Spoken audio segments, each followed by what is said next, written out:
Welcome to the Global Gridiron by way of Good Advice Givers, your go-to podcast for everything NFL, including what's happening when American football hits international soil. I'm your host, John, and my amazing co-host, Sarah, is with me. Thanks, John.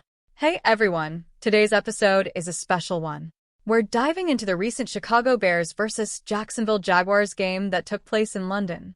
It was a wild ride, packed stadium, roaring fans, and a whole lot of interesting reactions from across the pond. We're going to break down the game, compare the fan experience in London to that in the States, and discuss how this international NFL event affects the sport overall. Absolutely, Sarah. This year's London game was massive, and both teams really delivered.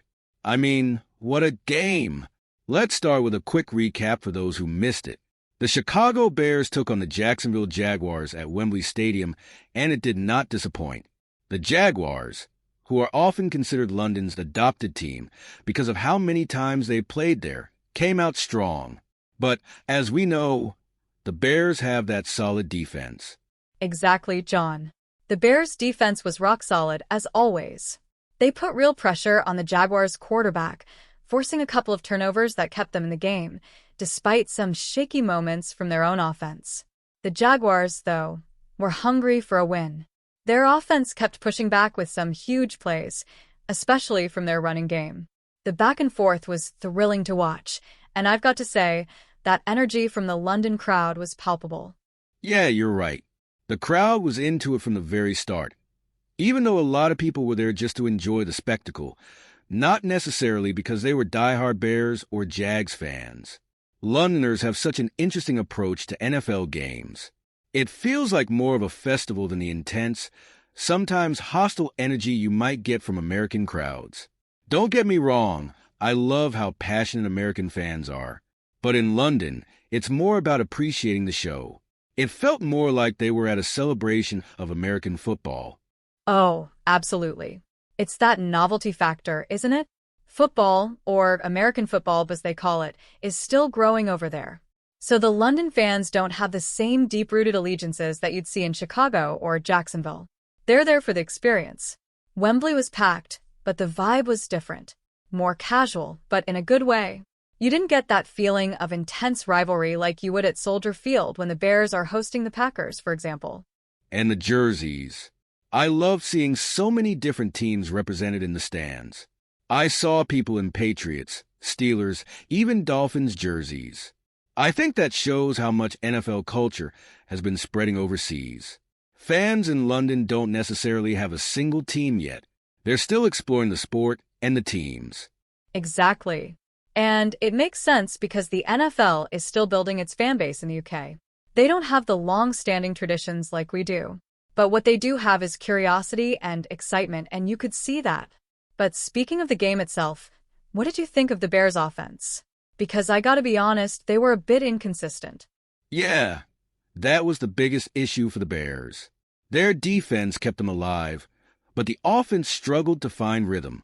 They had a couple of big plays, but their red zone efficiency was poor. You could see the frustration on the sidelines. Quarterback play was decent, but not great. The offensive line gave up too much pressure, and the Jaguars capitalized on that. And as you mentioned, their running game just couldn't get going. Definitely. The Jaguars' defensive line was getting into the backfield too easily, and that really limited what the Bears could do. Meanwhile, Jacksonville's running game was the complete opposite.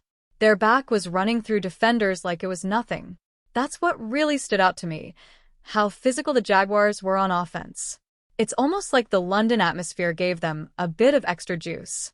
It's funny you mention that, Sarah, because I felt like the Jaguars were playing with a home field advantage, which is weird since it's supposed to be neutral ground. But because they've played in London so many times, they've got this connection with the fans there. There were Jaguars banners all over Wembley, and you could hear pockets of Jaguars chants, which isn't something you typically see from teams overseas. I noticed that too. It felt like they were feeding off that energy. Maybe it's because they've had more opportunities to adapt to playing internationally. This game wasn't just another away game for them. It was like a second home. That's a big contrast to the Bears, who aren't used to the London scene. They looked a little out of sync at times, and I wonder if traveling that far had something to do with it. Travel definitely affects the game. The time zone difference, the different field conditions, it all plays a part. The Bears had to fly over from Chicago, adjust to a whole new environment, and then play a high-stakes game. Jacksonville, on the other hand, seemed comfortable from the get-go. They knew what to expect, and I think that showed in their performance. But I also think it's interesting how the game of football itself feels different when played in another country. That's such a good point. The essence of the sport feels slightly different, right? It's still the same game, same rules, same strategy, but playing it in another country changes the whole dynamic. The intensity is there, but the atmosphere is more lighthearted. I think because the fans in London are still learning the game, they appreciate different moments. You don't hear as much booing or jeering like you do in the States when something doesn't go their team's way. Exactly. There's less pressure from the crowd, which might help the players feel more at ease, especially for the Jaguars, who are more familiar with playing there. But it's also a great opportunity to grow the sport globally. London fans seem to focus more on the spectacle of the game, the big hits, the flashy plays, the celebrations. It's almost like they're just there for a good time, rather than living and dying with every play like we do back home. And that's part of the appeal, right? Expanding the NFL internationally is about creating these global events where the sport becomes an experience, not just a game. London is just one of the stops. There's talk about expanding to Germany and other parts of Europe, too. Do you think we'll ever see a permanent NFL team in London? It's tough to say. There are certainly logistical challenges, but the fan base is growing, and the NFL is really invested in building it. The question is whether the players would want to be based in London full-time. Traveling back and forth would be a nightmare, and the time zone difference would be brutal for both the team and their opponents. But with enough fan support, it's possible. The NFL is always looking to expand its market. Yeah, the logistics are tricky, but the potential is there. If you think about it, we've already seen how successful these games can be in London. The fan turnout is huge, and the atmosphere is electric. The more the NFL invests in these international games, the more it opens up opportunities for growth. And honestly, seeing the diversity of fans from all over Europe at these games is amazing. It's bringing people together around a sport that's so uniquely American. It really is. It's like exporting a piece of American culture, but seeing how it's interpreted differently abroad. London is embracing it in their own way. The crowds may not be as rowdy as a home crowd in Chicago or Jacksonville, but they bring their own flavor to the game.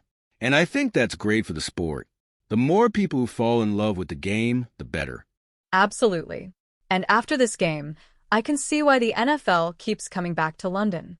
It's not just about the teams or the final score. It's about the experience of sharing football with a global audience. The Bears versus Jaguars game might not go down in history as a classic, but it was certainly a memorable event for everyone who attended. And who knows? Maybe one day we'll be talking about a Super Bowl in London.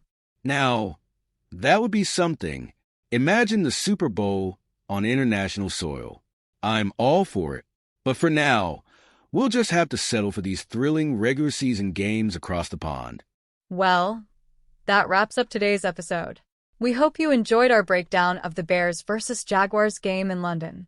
If you haven't seen it yet, be sure to catch the highlights and witness the incredible atmosphere for yourself. As always, thank you for tuning in to the Global Gridiron by way of Good Advice Givers. Yeah!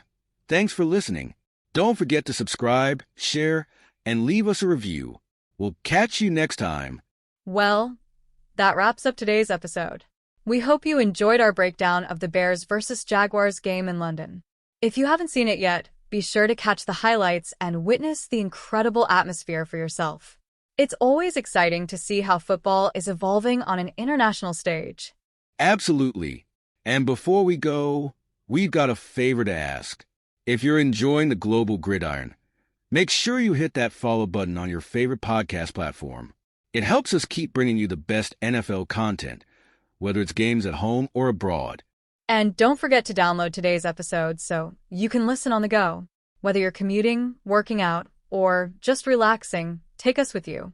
And if you love what you hear, be sure to leave us a review. It really helps us out and spreads the word about our show. That's right. You can also follow us on social media for behind-the-scenes updates, special guests, and more. Find us on all podcast outlets at Good Advice Giver, join the conversation, and let us know what you thought about the game. We'll catch you next time with more NFL coverage from around the globe. Thanks for tuning in. And remember, whether you're watching in Chicago, Jacksonville, London, or anywhere else, football is global. See you soon. Today is your lucky day. Today is the day that our $3 website works for you, paying you directly to your PayPal daily. Imagine $3 ongoing continuous payments to your PayPal account. Imagine falling asleep and waking up to $300 in your PayPal account. How would this make you feel? How could this help you? What bills could you pay? What kind of fun could you have? What does that retirement look like now? All for a one-time payment of $3. This website is DFY done for you, fully built and completely hosted, and never stops collecting payments for you. You have spent $3 on coffee on a regular, but that coffee won't help you create multiple streams of income. Click the link below.